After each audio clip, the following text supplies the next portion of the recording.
My husband always treated me like the failure. After I earned a full scholarship to Harvard Law, on my graduation day, my father announced I'd inherit everything: our family's $57 million company, a brand new Mercedes, and our $7 million mansion in New York. I stayed quiet in the back until a stranger walked in, handed me an envelope and whispered, "It's time to show them who the real loser is." My father wasn't supposed to be at the Harrison Charity Gala. Nathan had specifically told security that Daniel Morrison wasn't on the guest list, yet there he stood at the microphone, holding an envelope that would destroy 7 years of carefully constructed lies. "Before you celebrate the Harrison family's achievements," my father announced to 500 of New York's elite, "let me tell you about Catherine Morrison." Yes, Morrison, not Harrison, who earned a full scholarship to Harvard Law while her husband told everyone she was a failure. The ballroom froze. Champagne flutes stopped midway to lips. Nathan's hand gripped my wrist so hard I knew there would be bruises tomorrow, his face cycling through confusion, rage, and something that looked like fear. I sat at table 17, the one pushed against the service corridor where Nathan always positioned me at these events, far enough from the main action that I couldn't embarrass him with my supposed inadequacies. But now every eye in the room had found me. Before we continue, if you believe everyone deserves respect regardless of their background or education, please consider subscribing. It's free and helps these important stories reach those who need them. 6 hours earlier, I had been in our brownstone kitchen, preparing Nathan's breakfast with the mechanical precision of someone who had learned that deviation meant conflict. Egg whites with truffle oil, whole grain toast cut diagonally, orange juice with exactly 3 ice cubes. The Yale reunion invitation sat on the counter, Nathan's sticky note attached. "Don't embarrass me this time." Last year's reunion remained a catalog of failures he still recited. The wrong fork at dinner, my community college mention, the way I had smiled too much at the bartender. I had tucked my Harvard Law textbooks deeper into my work bag, checking twice that the zipper was fully closed. Nathan monitored everything: bank statements, credit card charges, even the mileage on my car. But he hadn't thought to check the storage unit I rented under my maiden name, where I kept my study materials and the laptop I had bought with cash saved from skipping lunches for 6 months. At work, Maria had noticed the crackers again. She always noticed. The medical billing office where we both worked wasn't glamorous, but it was mine. 8 hours where Nathan couldn't reach me, couldn't correct my posture or my pronunciation or my opinions. Maria slid half her sandwich across the break room table without comment. She knew about Nathan's financial audits every Sunday night, the spreadsheets where I had to account for every penny while he drank scotch that cost more than my weekly salary. "Tonight's the gala?" Maria had asked quietly. I had nodded, already dreading it. The Harrison Foundation Charity Gala was Nathan's favorite stage, where he could display his philanthropy and his connections while I served as the cautionary tale. The charity case he had married, proof of his generous nature. His mother Patricia would be there, ready with her backhanded compliments. His sister Margaret would whisper to her friends while glancing at my dress, the same black one I had worn to every Harrison event for 3 years. The afternoon had crawled by. Each medical claim I processed felt like another bar in the prison Nathan had built around me with his constant diminishment. 7 years of being told I wasn't smart enough, polished enough, bred enough for the Harrison world. 7 years of shrinking myself to fit the narrow space he allowed me to occupy. When I got home, Nathan was already in his study on a conference call. His voice carried through the walls, confident, commanding, the voice of someone who had never doubted his place in the world. I stood in our bedroom looking at the black dress hanging in the closet. The hem needed mending again. The fabric was wearing thin at the seams. But it was the only thing Patricia hadn't openly mocked, calling it appropriate for Catherine's position. I had been sewing the hem when I heard Nathan end his call and dial another number. "Make sure security has the list," he said. "Daniel Morrison is explicitly excluded. I don't need Catherine's father making some scene about his little tech company. The man doesn't understand proper society." My needle had paused mid-stitch. My father had sold his tech company 3 months ago for $57 million. Nathan didn't know. I had been very careful that Nathan didn't know. Just like he didn't know about Harvard, about the scholarship, about the late-night study sessions in a 24-hour diner across town where I memorized case law and wrote papers on justice while he slept peacefully in our bed. The ride to the gala had been typical. Nathan drove his BMW while lecturing me on appropriate conversation topics. Don't mention your job. Someone asks, you're between positions. Don't discuss politics. You don't understand the nuances. And please, Catherine, try not to look so desperate when you smile. It's unseemly. I had stared out the window at Manhattan rushing by, counting down the months. 6 more months until 7 years. 6 more months until the prenup's most restrictive clauses expired. I had been doing this calculation daily, sometimes hourly, like a prisoner marking time. The Hamptons estate glowed with wealth, every surface designed to remind guests of the Harrison family's superiority. Nathan had immediately abandoned me at the entrance, joining his Yale friends at the bar while I found my place at table 17. Always table 17, always by the service door, always alone except for whichever elderly donor needed a place to rest their feet. I had been sitting there, sipping water and watching Nathan perform his success, when the impossible happened. My father walked onto the stage. Daniel Morrison, in his simple suit that he'd probably owned for a decade, standing among people who spent more on a watch than he had on his car. But he stood there with the confidence of someone who had built something real, something earned. And then he spoke my name. My real name. Catherine Morrison. The world tilted. Nathan's carefully constructed narrative, 7 years of systematic diminishment, 7 years of being called a failure, crumbled with a single sentence. Harvard Law. Full scholarship. The words echoed through the ballroom like an accusation. Nathan's grip on my wrist loosened as security moved toward the stage, their earpieces crackling with urgent commands. The ballroom erupted in whispers, 500 people processing what my father had just revealed. Harvard Law. Full scholarship. The words hung in the air like an indictment of everything the Harrisons had said about me for 7 years. Patricia Harrison rose from her seat at the head table, her face a mask of controlled fury. She moved through the crowd with the practiced grace of someone who had weathered social scandals before, though probably never one quite like this. Her diamonds caught the light as she gestured sharply to security, trying to regain control of her carefully orchestrated evening.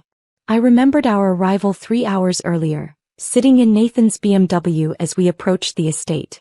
The dashboard had lit up with a text from Veronica, 3 heart emojis followed by, "Missing you already."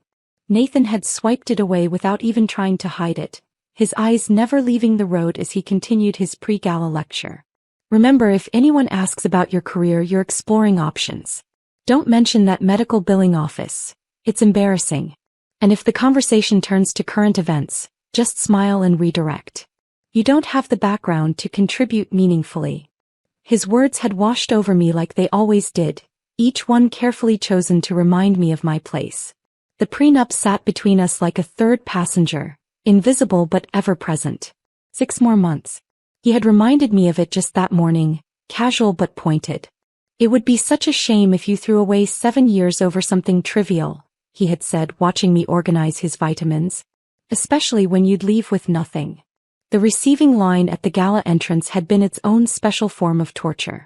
Patricia had positioned herself at the door like a general reviewing troops, her cheek kisses distributed according to a complex hierarchy only she fully understood. Senators received genuine warmth. CEOs got professional courtesy. When she reached me, her lips barely grazed the air beside my face. "And this is Nathan's wife," she had told the mayor's wife, her pause before the word wife stretching just long enough to be insulting. "She's between careers at the moment." The mayor's wife, a woman with kind eyes and silver hair, had looked at me with unmistakable pity. "Oh, how nice. Taking time to find yourself." Nathan had laughed, that bright false sound he deployed at these events. "Catherine's still figuring things out. Aren't you, darling?" His hand on my lower back had pressed just hard enough to be a warning. Margaret Harrison had appeared then, Nathan's younger sister, all sharp angles and sharper tongue. "Catherine, you wore the black dress again. How consistent of you."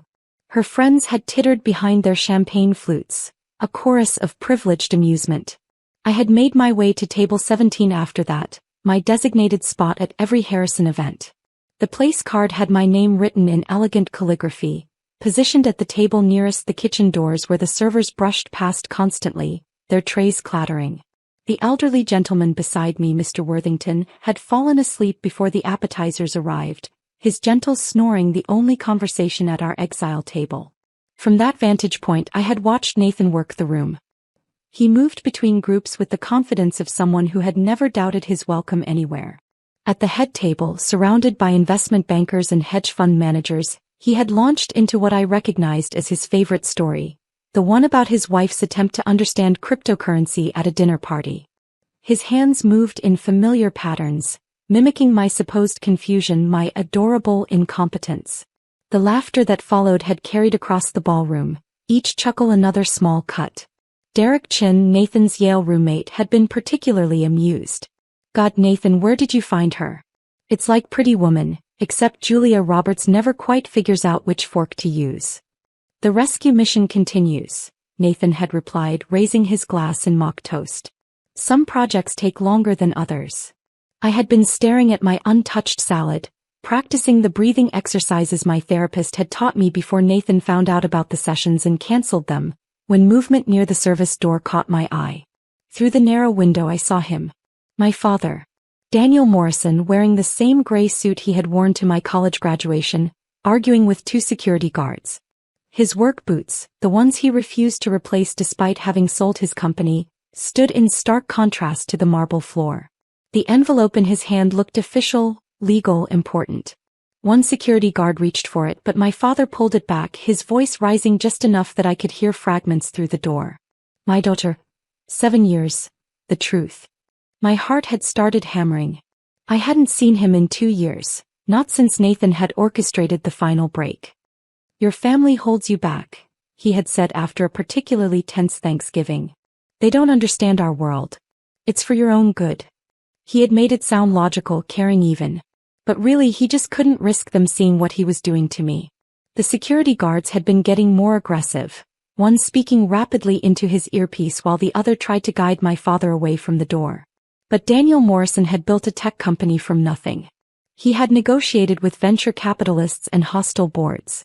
2 security guards weren't going to stop him from whatever he had come here to do. That's when my father had done something unexpected. Instead of fighting through the service entrance, he had walked away.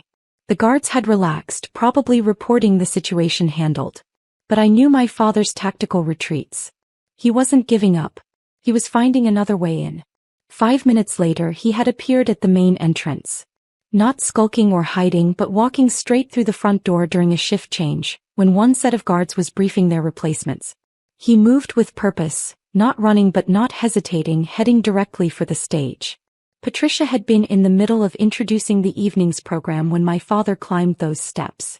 The microphone had been live. The entire room had been watching.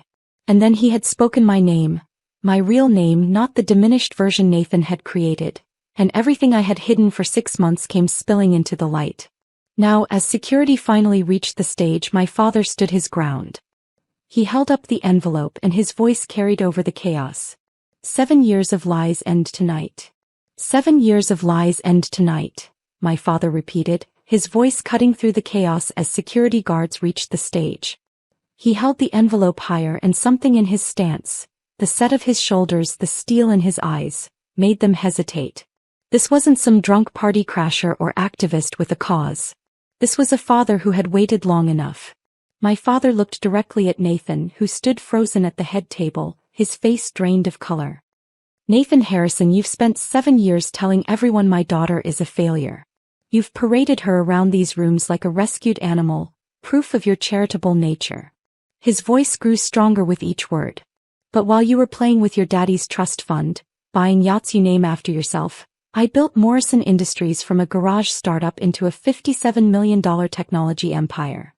The ballroom seemed to inhale collectively. I saw Derek Chen's mouth fall open. Patricia Harrison's hand went to her throat, fingering her pearls like a rosary. The security guards had stopped advancing, looking between my father and Patricia for direction. Nathan finally found his voice. "This is ridiculous. Daniel, you're embarrassing yourself. Security, remove this man immediately." But my father wasn't finished. He pulled papers from the envelope, each one crisp and official. "Let me tell you what my daughter has been doing while you called her worthless." He held up the first document, and even from table 17 I could see the Harvard seal. Catherine applied to Harvard Law School in secret.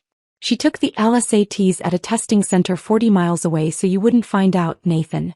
She studied in 24-hour diners in library basements, in her car during lunch breaks.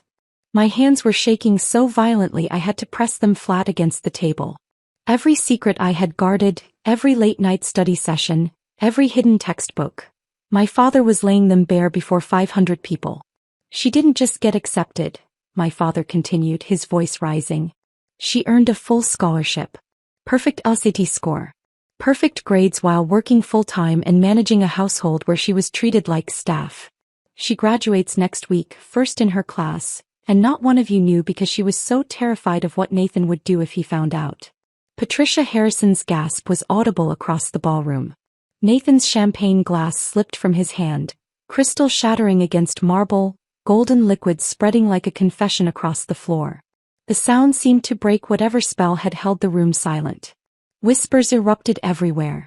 "That's impossible," Nathan said, but his voice had lost its authority. "Catherine barely graduated community college. She's not capable." "Of what?" my father interrupted. "Of being brilliant? Of succeeding despite you? You've spent 7 years trying to convince her she's nothing and still she rose. That's not weakness, Nathan. That's strength you could never understand." Movement at my table made me turn. An elegant woman in her 60s had appeared beside me, silver hair swept into a chignon, wearing a simple navy dress that somehow looked more expensive than all the designer gowns in the room. She sat down in the empty chair, her movements deliberate and calm despite the chaos around us. "Catherine," she said quietly, "I'm Judge Elizabeth Brennan. Your father asked me to give you this when the moment was right." She placed a thick envelope in front of me, heavier than paper should be. "I think that moment is now." My fingers fumbled with the seal. Inside were documents that made my vision blur. Bank statements showing Nathan had lost $2 million on failed investments, money he'd hidden by taking loans against properties he didn't fully own. Email printouts between him and someone named Veronica, planning what they'd do with my jewelry, my grandmother's ring, after the divorce was final. But it was the transcript that stopped my heart. A recorded conversation between Nathan and his lawyer, dated last week. I read Nathan's words: "Catherine is genetic trash. He was never meant for our world. The prenup ensures she gets nothing and she's too stupid to realize I've already filed. I'll keep her thinking she has 6 more months while I move assets offshore. By the time she figures it out, there won't be anything left to divide." Judge Brennan's hand covered mine gently. "Keep reading," she said. The next section detailed Nathan's fraud. False financial declarations. Hidden accounts. Tax evasion that went back 3 years. Each crime documented, witnessed, notarized. On stage my father was still speaking. "Tonight my daughter inherits everything I've built. Morrison Industries, all 57 million. The Manhattan townhouse on East 78th. The entire investment portfolio I've spent 30 years growing." He looked directly at me across the ballroom. "And parked outside is the Mercedes S-Class I bought for the daughter who never stopped fighting, even when the world tried to break her." Patricia Harrison's wine glass fell from nerveless fingers, Bordeaux spreading across white linen like blood across snow. Margaret Harrison was frantically typing on her phone, probably texting their family lawyers, her face pale with the realization of what this meant for the Harrison family image. Nathan had started moving toward me, his face twisted with rage, but Judge Brennan stood, her voice carrying the authority of 20 years on the bench. "Mr. Harrison, I would advise you to stop right there. The prenuptial agreement you've been using to control your wife is void." "That's impossible," Nathan snarled. "That contract is ironclad." "Contracts based on fraud are never ironclad," Judge Brennan interrupted. "Your documented financial crimes, the hidden assets, the emotional abuse evidenced in these recordings, any court in New York would void this agreement. Mrs. Morrison," she emphasized my maiden name, "is free to leave whenever she chooses. More importantly, given your attempted fraud, she's entitled to significantly more than the prenup would have provided." The room erupted. Voices rose in shock, in gossip, in the gleeful scandal that would feed Manhattan dinner parties for months. I saw reporters pulling out phones, society matrons whispering behind their hands, business partners of Nathan's backing away like fraud might be contagious. Nathan's Yale friends were no longer laughing. Derek Chin had actually stepped behind a pillar, distancing himself from the explosion. The investment bankers at the head table were having hushed, urgent conversations, probably calculating their exposure to Nathan's failed investments. Margaret Harrison made one last desperate attempt. "This is entrapment. You can't just—" "I can provide evidence of everything," my father said calmly. "Every document authenticated, every recording legally obtained. Your brother built his own trap, Margaret. All we did was let him fall into it." I stood up from table 17 on legs that felt like water, holding the envelope full of evidence that changed everything. 7 years of being diminished, of being told I was nothing, and all along I had been becoming everything Nathan said I couldn't be. The envelope's weight in my hands anchored me to reality as I pushed back my chair from table 17. The screech of metal against marble cut through the ballroom's chaos, and suddenly 500 pairs of eyes locked onto me. My second-hand black dress, the one I'd worn to every Harrison event for 3 years, suddenly felt different against my skin. Not shabby or inadequate, but like armor I'd been forging without realizing it, each thread strengthened by every insult I'd endured. The path to the stage stretched before me 40 feet that might as well have been 40 miles. Guests pulled back as I moved forward, creating a corridor through designer gowns and bespoke suits.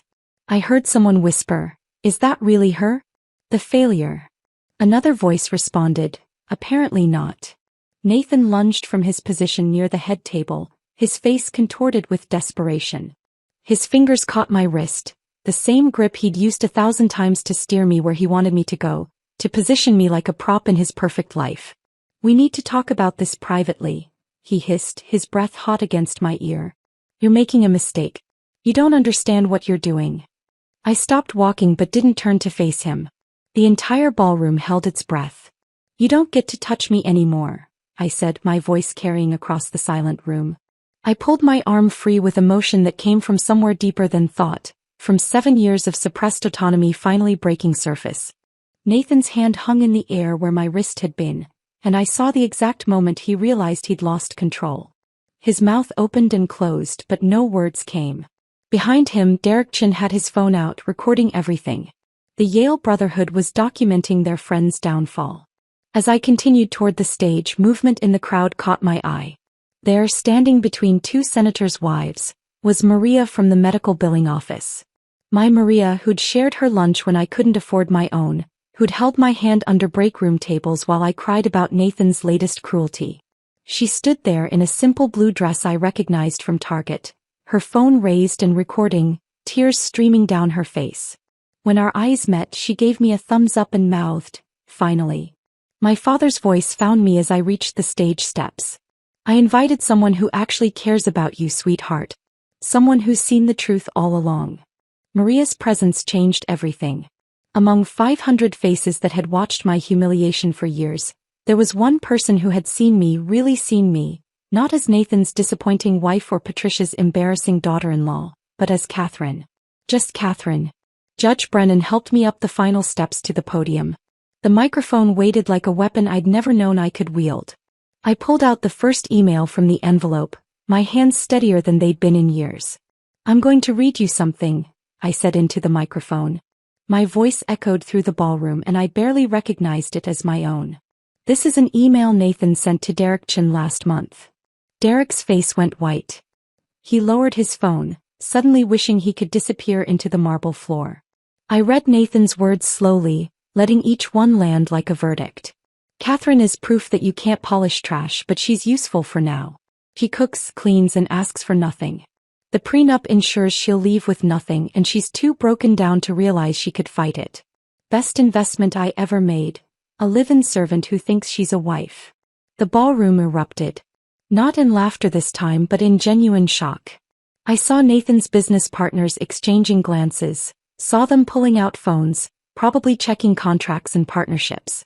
One man, a banker named Harrison Wells who'd laughed at Nathan's stories about my incompetence just an hour ago, was already heading for the exit. "There's more," I continued, pulling out another email.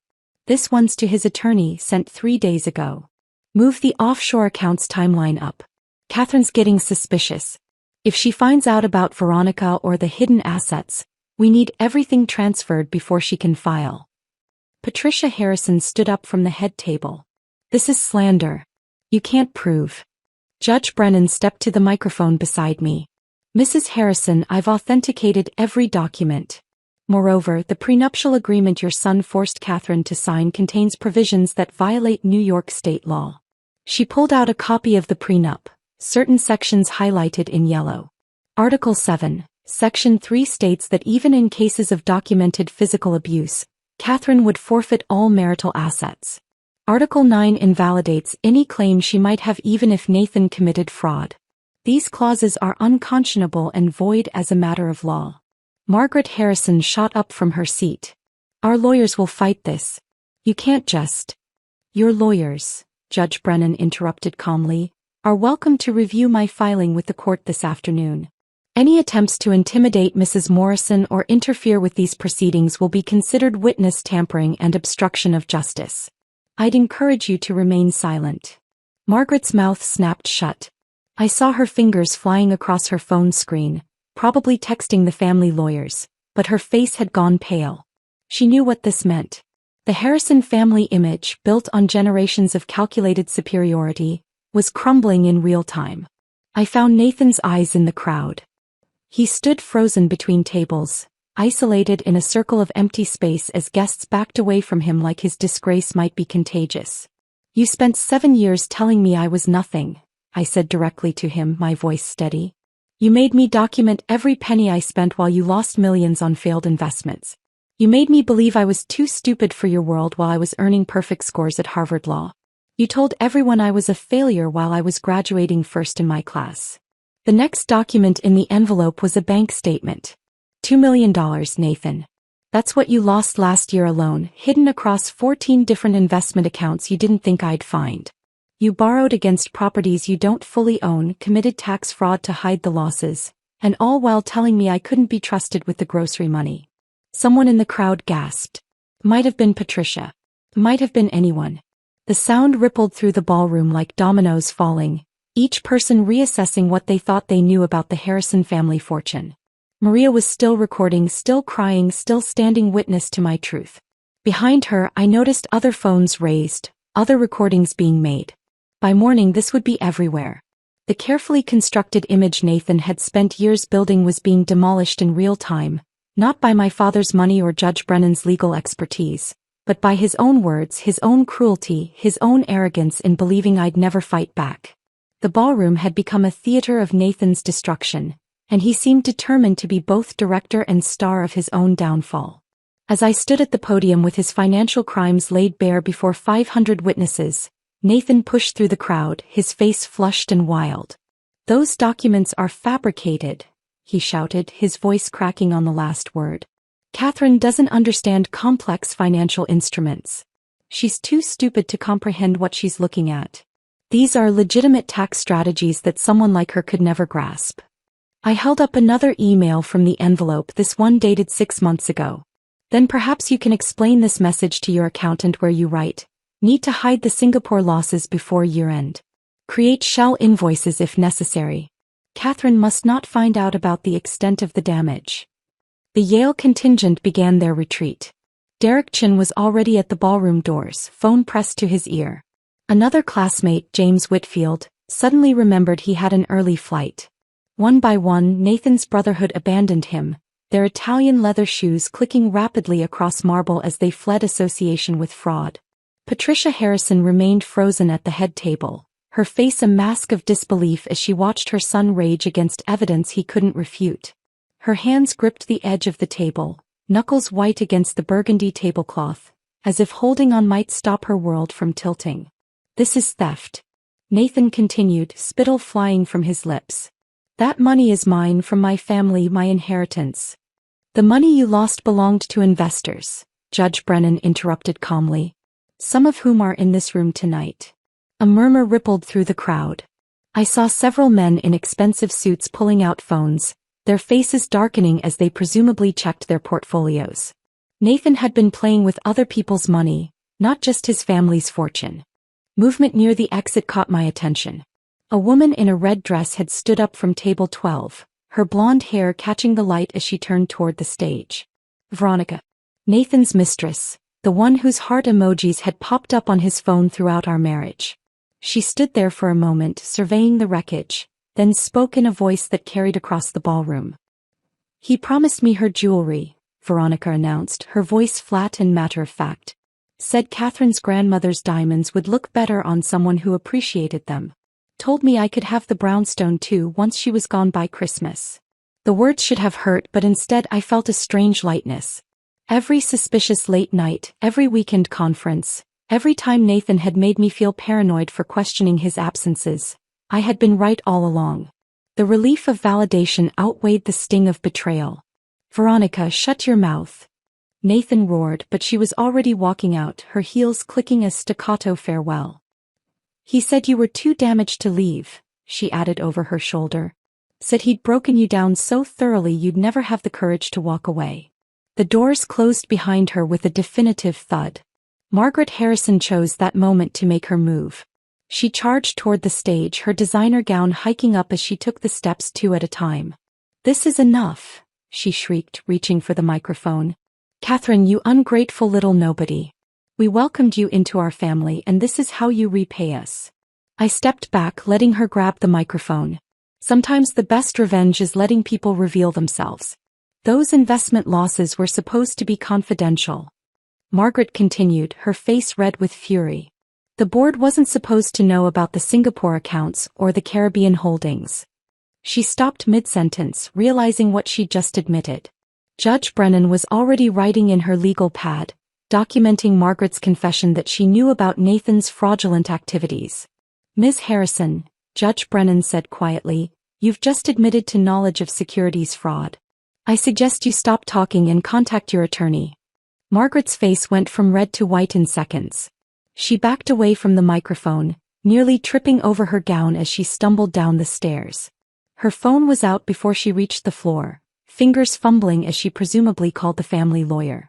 Patricia Harrison finally found her voice, rising from her chair with the imperious bearing of someone who'd never been challenged in her life. "Enough of this circus," she declared, her voice carrying the authority of old money and older prejudices. "Catherine was nothing before us. Nothing. We took pity on her, gave her a life she could never have achieved alone. We tried to elevate her, to teach her, to make her worthy of the Harrison name." Judge Brennan raised her phone, recording Patricia's words. "Please continue, Mrs. Harrison. This is excellent evidence of the hostile environment my client endured." But Patricia was beyond stopping, her composure finally cracking after watching her son's empire crumble. "We had a plan to fix her. Nathan was doing important work, breaking down her ridiculous middle-class pretensions, teaching her how to be grateful for what she'd been given. Every dinner, every event, every interaction was designed to show her what she really was, a charity case who should thank us for tolerating her presence." The ballroom had gone completely silent. Even the waitstaff had stopped moving, trays forgotten as they witnessed Patricia Harrison confessing to 7 years of coordinated psychological abuse. "We all knew she wasn't good enough," Patricia continued, gesturing wildly at the crowd. "You all knew it too. You laughed at our jokes about her failures, you whispered about her second-hand clothes, you understood that she was Nathan's burden to bear. And now she stands there, pretending to be something she's not, destroying a family that showed her nothing but generosity." My father stepped forward from the side of the stage. "Generosity." His voice was quiet but dangerous. "You systematically destroyed my daughter's self-worth while she earned a Harvard law degree. That's not generosity, Patricia. That's cruelty dressed up in designer clothing." The room's energy had shifted completely. Where there had been shock and scandal, now there was something else: disgust. The elite of New York society were seeing the Harrisons for what they really were, and they were already calculating their distance from the fallout. Nathan made one last desperate attempt, his voice breaking as he shouted, "None of this changes what she is. She's still nobody, still worthless, still standing," I said quietly into the microphone. "After everything you did, I'm still standing." The ballroom erupted, not in laughter this time but in something else. Applause started from Maria's corner, spreading through the room as people began to understand what they'd really witnessed tonight. Not just the exposure of financial fraud, but the public unraveling of a man who'd built his identity on crushing someone else's spirit. Nathan stood in the middle of the ballroom, isolated in a circle of empty space, His Yale friends gone, his mistress departed, his family's reputation in ruins. He looked smaller somehow, diminished without the armor of inherited privilege and social position. The applause continued as I stepped down from the stage, my legs trembling with exhaustion and adrenaline. The crowd parted again, but this time their faces held something different. Respect, perhaps, or at least the recognition that I was more than they had been told to believe. As I reached the bottom step, 3 people approached me purposefully, their faces familiar but unexpected in this context. Catherine, a woman with graying hair and kind eyes, touched my arm gently. You probably don't remember me. Linda Reeves. I was head of accounting at Harrison Industries until 2 years ago. Recognition flooded through me. Linda had been at one Harrison company dinner, seated far from the main table like me. Nathan had introduced her dismissively as one of the numbers people before ignoring her for the rest of the evening. I was terminated for questioning discrepancies in the quarterly reports, Linda continued, her voice steady but emotional. The same transactions you just exposed. Nathan accused me of incompetence and had security escort me out. 23 years with the company, gone in an afternoon. Behind Linda stood 2 men I vaguely recognized from Nathan's office. The younger one, Thomas Chin, had been an analyst Nathan particularly enjoyed humiliating during meetings. The older, Robert Kurtz, had run the Singapore office before it mysteriously closed. We all saw irregularities, Thomas said quietly. When we raised concerns, Nathan destroyed us professionally. Blacklisted Robert from every firm in the city. Spread rumors about my work ethic. Linda couldn't get another position for 18 months.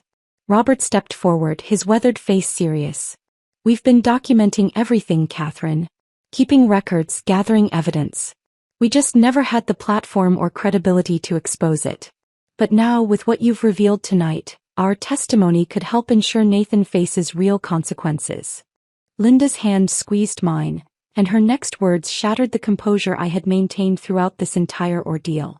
We all knew how he treated you, Catherine. Every company event, every time you visited the office, we saw it. The way he dismissed you, belittled you, made you small. I'm so sorry none of us spoke up sooner.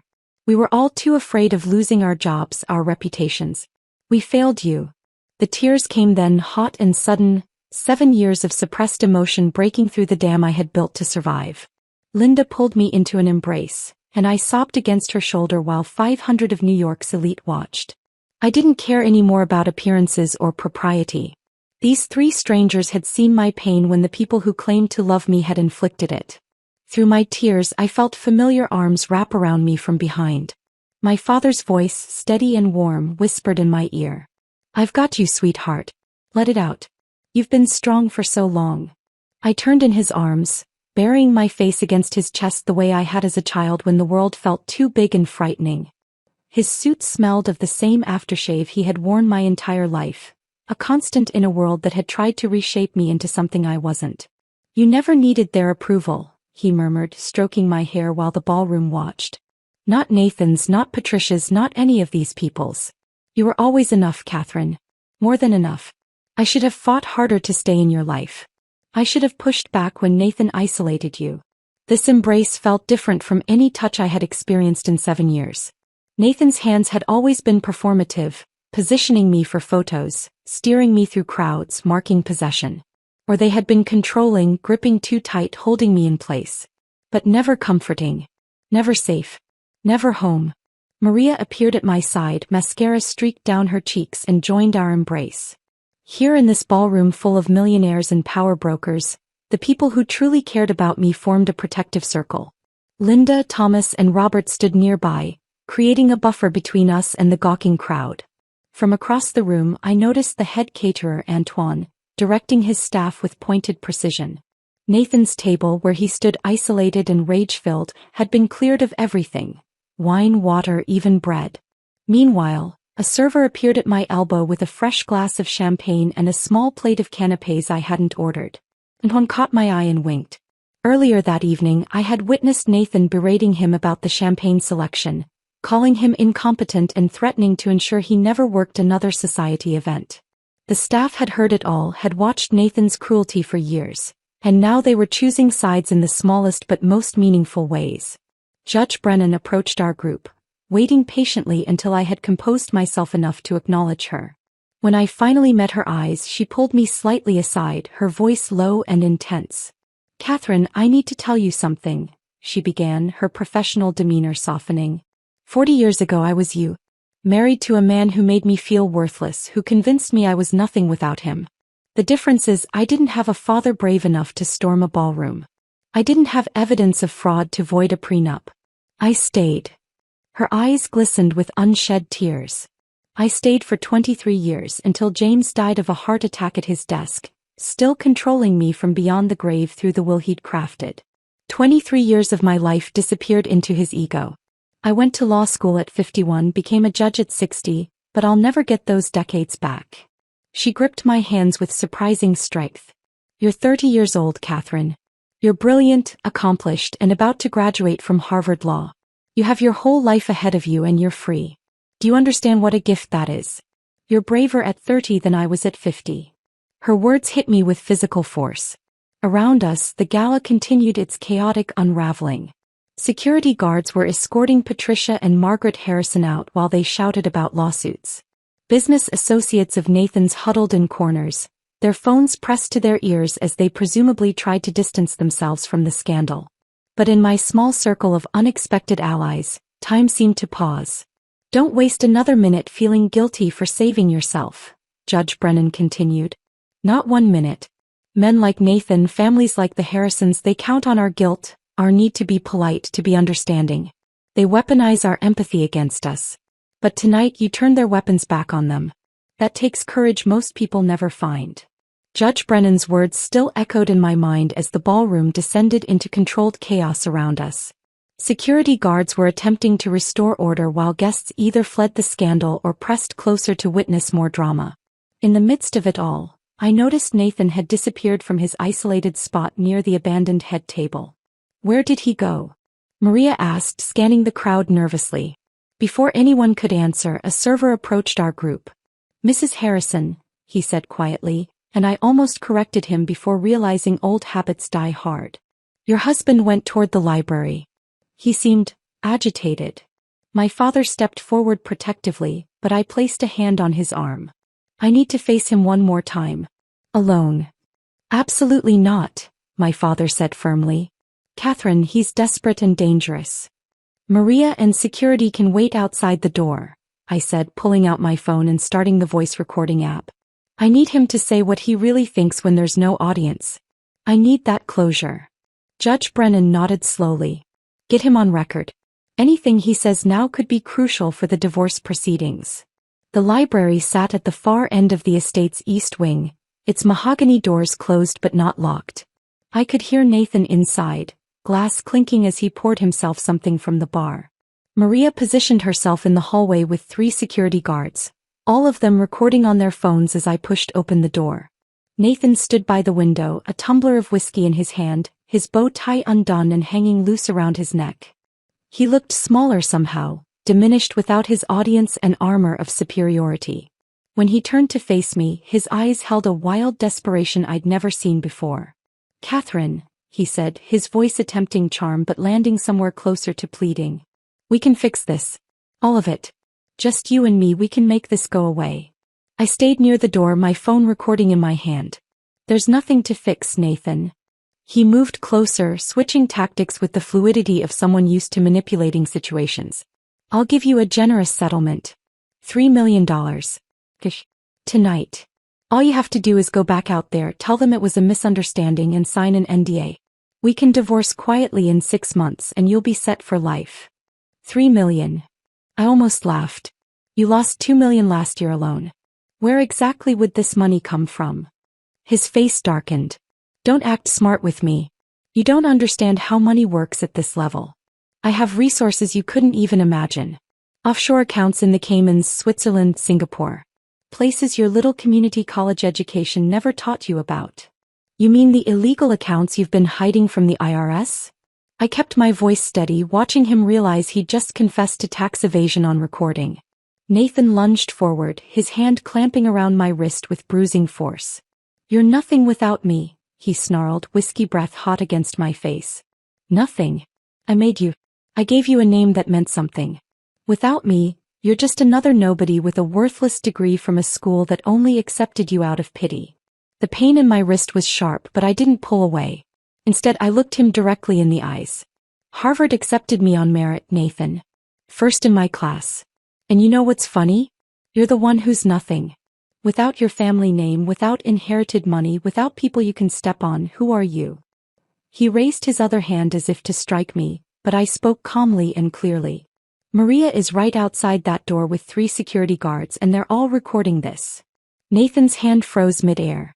His face cycled through rage, fear, and finally a kind of broken desperation. He released my wrist, stumbling backward. I pulled off my wedding ring, the modest band he'd complained about for 7 years. You spent $3,000 on this ring and acted like it was a fortune, I said, setting it on the library desk. You spent more than that on dinner last week with Veronica. This was never about money, Nathan. It was about respect. Something you never gave and never earned. The library door burst open. Patricia Harrison stood there, her makeup smeared, her perfect composure finally shattered. She looked between Nathan and me, then rushed to her son. "Catherine, please," she said, her voice breaking. "Don't destroy us. The family name, the company, everything we've built. Everything you've stolen, you mean?" I kept recording, watching Patricia's face as she realized the trap she was walking into. We didn't steal anything. We protected Nathan from himself. When he started losing money, we covered it with funds from his trust. When those ran out, we borrowed against properties. We kept up appearances because that's what families like ours do. We protect each other. "You mean you lie for each other?" I said quietly. "Generation after generation, covering failures with fraud, building a dynasty on deception." Patricia's confession tumbled out, years of secrets spilling like wine from a shattered glass. His grandfather did the same thing. Lost everything in the 80s, rebuilt with questionable loans. Richard covered his father's debts with insider trading. And we covered Nathan's losses because that's what Harrisons do. We survive. Nathan grabbed his mother's arm. "Shut up. Stop talking." But Patricia was beyond stopping, her world crumbling, taking everyone down with her. "We knew about Veronica, about the hidden accounts, about the prenup violations. We knew he was planning to leave you with nothing, and we helped him structure it. All of us. Margaret, Richard, me. We're all complicit." I looked at both of them, this mother and son who had made my life misery for 7 years, and felt something I hadn't expected. Pity. They were prisoners of their own making, trapped in a cycle of lies that went back generations, each one covering for the last, none of them ever learning to stand on their own merit. "I have everything I need," I said, holding up my phone. "Confessions, admissions of fraud, evidence of conspiracy. Judge Brennan will have all of it by morning." I turned to leave, but Nathan's voice stopped me. "You'll regret this, Catherine. I'll destroy you. I'll make sure you never practice law, never." "Nathan," I said without turning around, "you already tried to destroy me. For 7 years you tried. And I'm still here. You're the one who's destroyed." I walked out of the library, past Maria and the security guards who were still recording. Through the ballroom where the party had essentially ended, guests fleeing the scandal like rats from a sinking ship. Past table 17 one last time, that place of exile that had been my assigned seat for so many humiliating evenings. My father waited at the entrance, Mercedes keys in his hand. Behind us, Nathan had followed, stumbling, shouting threats about lawsuits and revenge, his voice breaking with rage and desperation. But I didn't turn around. "The only revenge I need is living well without you," I said over my shoulder. The last image I had was in the Mercedes's rearview mirror. Nathan collapsed on the mansion's marble steps, his mother beside him, both of them finally understanding what it felt like to be powerless, to be dismissed, to be nothing in the eyes of the world they tried so hard to impress. The Mercedes pulled away from the Harrison estate as my father drove us through the night toward Manhattan. In the rearview mirror, Nathan remained collapsed on those marble steps, growing smaller until he disappeared entirely. My wrist throbbed where he had grabbed me, already bruising in the shape of his fingers, but the physical pain felt insignificant compared to the strange lightness filling my chest. 7 years of weight had been lifted in a single evening. The Manhattan townhouse stood quiet and waiting on East 78th Street. My father had arranged for Nathan's belongings to be packed during the gala, and boxes lined the entryway like soldiers standing guard. each one labeled in the moving company's efficient handwriting: N. Harrison Clothing, N. Harrison Books, N. Harrison Office. An entire life reduced to cardboard and tape. "I'll stay tonight," my father offered, but I shook my head. "I need to do this alone." He understood, kissing my forehead before leaving me in the brownstone that had never felt like home until this moment. I walked through each room, seeing it differently now that Nathan's presence had been extracted. The study still smelled of his cologne and whiskey, but his awards and diplomas were gone from the walls, leaving clean rectangles of paint that had been protected from years of sunlight. I made coffee at 5 a.m. in a kitchen where I could finally eat without judgment. No more measuring portions to avoid Nathan's comments about my weight. No more timing my meals around his schedule. I found his sticky notes everywhere, behind the coffee maker, inside cabinet doors, tucked into drawers. Check C's spending. Review C's calendar. Monitor C's phone usage. Each one a small surveillance camera made of paper and ink. I gathered them methodically, these artifacts of control, and fed them to the fireplace one by one. The paper curled and blackened, 7 years of monitoring turning to ash and smoke. With each note that burned, I felt myself returning, like pieces of my identity were being restored from some hidden vault where I had locked them for safekeeping. Dawn broke through the townhouse windows as I sat in Nathan's former study, surrounded by the ghosts of his presence. But they were just ghosts now, powerless and fading. 1 week later, I stood backstage at Harvard Law School, my graduation gown perfectly pressed, my valedictorian speech typed on cards I didn't need. Through the curtain, I could see the auditorium filling with families, their cameras ready, their pride palpable. My father sat in the front row beside Maria, who had taken the day off to be here. Judge Brennan sat with them, having become something between a mentor and the mother figure Patricia Harrison had never been. When they called my name, I walked across that stage differently than I had ever walked before. Not shrinking, not apologizing for my presence, not making myself smaller to avoid attention. The dean handed me my diploma, whispering, "Your story reached a lot of us, Ms. Morrison. Thank you for your courage." At the podium, I looked out at hundreds of faces. My classmates who had no idea I existed until last week when the news broke. Professors who were still processing that their top student had been hiding in plain sight, families who had come to celebrate achievement and success. 3 years ago, I began, my voice clear and steady. I started this journey in secret, studying in basements and diners, terrified that someone would discover I was reaching for something beyond my assigned role.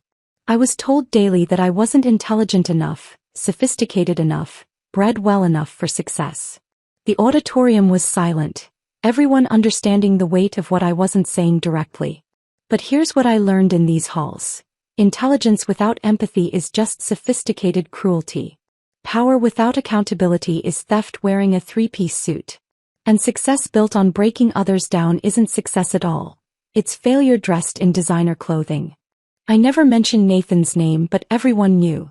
The story had spread through legal circles, through social media, through whispered conversations in law firms across the city. The Harrison heir who had lost everything in a single night to the wife he had called worthless. To my fellow graduates, I leave you with this. The law isn't just about winning cases or maximizing billable hours. It's about justice, even when, especially when, that justice is personal. It's about standing up for those whose voices have been silenced, whose worth has been questioned, whose existence has been diminished by those who confuse inheritance with achievement. The applause that followed felt different from the applause at the gala. This wasn't scandal or shock. This was recognition, respect, and something that felt like hope. 2 months later, I walked into Morrison Industries as its new CEO. The building my father had built from nothing now bore my name on the office door. My first act was implementing profit sharing for every employee. The janitor who cleaned offices at night would benefit from the company's success just as much as the executives who worked in those offices. Maria stood beside me as the new head of human resources, her desk in an office with windows, her salary triple what she had made at the medical billing company. "I still can't believe this is real," she said, looking out at the Manhattan skyline. "It's real," I assured her. "We're going to build something different here." Thomas Chin, one of the former Harrison Industries employees who had approached me at the gala, became our new CFO. Linda Reeves returned as head of accounting. Even Antoine, the caterer from the gala, was hired to manage our corporate events. Every person who had shown me kindness when I had no power now had a place in this new world we were creating. The foundation was Maria's idea. Table 17, From the Margins to the Center. A fund for women escaping financial abuse, women whose worth had been systematically destroyed by those who claimed to love them. The first scholarship recipient was a woman named Sarah, whose husband had hidden her acceptance letter to nursing school. She cried in my office as I handed her the check that would change her life. 6 months after the gala, an envelope arrived through my lawyer. Nathan's handwriting, shaky but familiar. I opened it in my office, Manhattan spread below me, my new life established and thriving. Catherine, it read, I know I have no right to contact you, but I had to try. I've lost everything. My family cut me off. The fraud charges destroyed my reputation. Veronica left the day my accounts were frozen. I'm working at my uncle's car dealership in Newark, living in a studio apartment above a dry cleaner. I'm not asking for forgiveness. I'm asking if we could start over. If I could prove I've changed. Please. I held the letter for a long moment, this artifact from a life that felt like someone else's story now. Then I filed it away, not out of cruelty but as a reminder. Sometimes the best revenge isn't destroying someone. Sometimes it's letting them live with the consequences of who they chose to be while you become everything they said you couldn't. Outside my window, Manhattan pulsed with life and possibility. Table 17 was just a memory now, but the strength I had found there, in exile, in silence, in survival, that strength had built an empire. If this story of revenge and redemption kept you captivated until the very end, hit that like button right now. My favorite part was when Catherine stood at that podium, reading Nathan's own cruel emails to 500 witnesses who finally saw the truth. What was your most satisfying moment? Drop it in the comments below. Don't miss more powerful stories like this. Subscribe and hit that notification bell so you never miss an upload.